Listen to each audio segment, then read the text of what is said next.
Well जब क्रिश 4 की announcement हुई थी तो हम सब लोग काफ़ी ज़्यादा खुश थे कि चलो फाइनली क्रिश 3 के इतने टाइम गैप के बाद हम लोग को क्रिश 4 देखने को मिली है। लेकिन जैसे जैसे समय बीता हम लोग को यहाँ पे ये भी पता चला कि इसकी स्क्रिप्ट पे ऑलमोस्ट वर्क हो चुका है और ये एक टाइम ट्रेवल कॉन्सेप्ट की मूवी होने वाली है, जहाँ पे हम लोग को टाइम ट्रेवल से लेके जादू का केमियो और यहाँ तक कि रोहित की भी एंट्री देखने को मिलेगी। लेकिन अब की जो खबर आ रही है वो बहुत सारे फैंस को बहुत ज़्यादा निराश कर रही है, क्योंकि उसके अकॉर्डिंग यहाँ पे ये कहा जा रहा है कि शायद ये मूवी होल्ड पे चली जाएगी। क्योंकि देखा जाए तो अभी चल रहा है 2026 और इस मूवी की जो फिल्मिंग है वो इसी साल से शुरू होने वाली थी। लेकिन अब यहाँ पे कुछ बजट को लेके कॉन्स्टेंट्स आ गए हैं, जिसकी वजह से ये होल्ड पे जाएगी। यानी कि अगर सब कुछ किसी तरह ठीक ठाक चलता रहा तो ये 2027 में पुश होगी, और अगर 2027 में इसकी फिल्मिंग शुरू हुई तो आएगी कब? 2028। यानी कि अभी से लेके 2028, और हम लोग को ये भी नहीं पता कि अर्ली 2028 या फिर लेट, यानी कि टोटल 2 साल का वेट। इतना लंबा टाइम गैप क्यों हो रहा है, इसके बारे में थोड़ा सा हम लोग और डिटेल में समझते हैं। कुछ प्लॉट भी पता चला है, उसके बारे में भी समझ लेते हैं। सबसे पहली बात, हम लोग बात करते हैं इसके मासिव बजट के बारे में, जो था ऑलमोस्ट 500 करोड़ का। यहाँ पे ऋतिक रोशन एक्टर और डायरेक्टर दोनों के रूप में आ रहे थे। क्रिश 4 उनकी ऐसी पहली मूवी होने वाली थी जब वो यहाँ पे डायरेक्टर का भी रोल प्ले करेंगे। अब सब कुछ क्लियर हो गया था, लेकिन तभी यहाँ पे प्रोड्यूसर्स को लगा 500 करोड़, ये तो कुछ ज़्यादा है।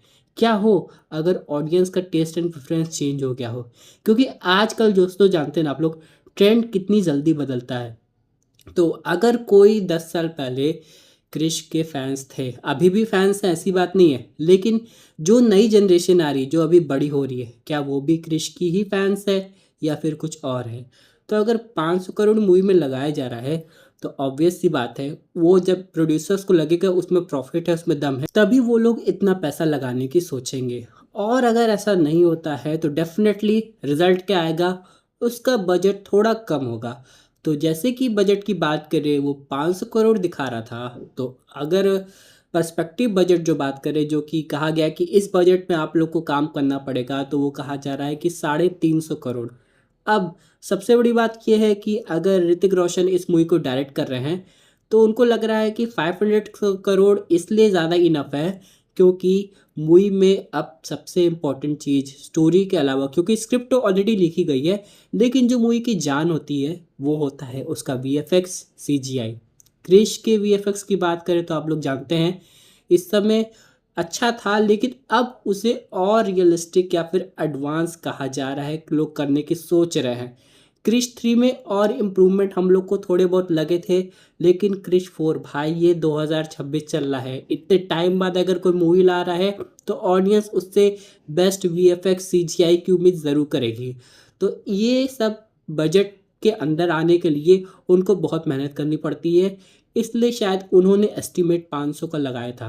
अब जब प्रोड्यूसर ने एक नया प्रपोजल दे दिया कि भाई 500 में तो हो नहीं पाएगा, आपको 350 के अंदर ही करना है, तो डेफिनेटली स्टोरी टेलिंग में और ये सब सीजीआई ग्राफिक्स मोशन ये सब में बहुत ज़्यादा फ़र्क आने वाले हैं। यहाँ पे लोगों का मानना है कि अब तो एआई का ज़माना आ गया है, आराम से लोग बहुत सारे एडिट्स कर सकते हैं, लेकिन नहीं दोस्तों, फिल्मोग्राफी में अगर कुछ चीज़ें हो रही हैं तो उनके अपने अलग यूज़ होते हैं। उस हिसाब से वो लोग ऐसा डिसाइड किए थे। यहाँ पे ऋतिक रोशन का शायद ये मानना था कि वो ऑडियंस को अगर इतने टाइम बाद कोई उनके लायक फ़िल्म दे रहे हैं, या फिर उस फ़िल्म का जो इतने समय से लोग ऑलमोस्ट 1 डिकेड से ज़्यादा इंतज़ार कर रहे हैं, तो उनके लिए सब कुछ बेस्ट होना चाहिए, और इसीलिए उन्होंने ये बजट डिसाइड किया था। लेकिन जब उनके पास ये 350 करोड़ का प्रपोज़ल आया, तब उनमें शायद कॉन्फ्लिक्ट हो गए होंगे, जिसकी वजह से ये जो मूवी है ये होल्ड पे चली गई है। अब सबसे बड़ा सवाल ये आता है, क्या ये conflict with in year resolve हो जाएंगे? कैसा लग रहा है? क्योंकि कहा जा रहा है कि अगर ऋतिक रोशन दूसरे प्रोड्यूसर्स के पास भी चले गए जो शायद थोड़ा बजट बढ़ा दे, 350 से शायद 400 पे आ जाएंगे, स्टोरी पे दोबारा वर्क होगा ताकि यहाँ पे वो ग्राफिक्स का कम यूज़ हो, सीजीआई का कम यूज़ हो, तब कुछ चेंजेस होंगे। ये तो भाई अभी आगे की बहुत बात है। लेकिन हाँ, इसी के साथ अगर आप लोग ऋतिक रोशन के फ़ैन हैं तो यहाँ पे एक पॉजिटिव अपडेट ये भी आई है कि ज़िंदगी ना मिलेगी दोबारा का सीक्वल आने वाला है, जिसके लिए सारे फैंस काफ़ी ज़्यादा एक्साइटेड हैं।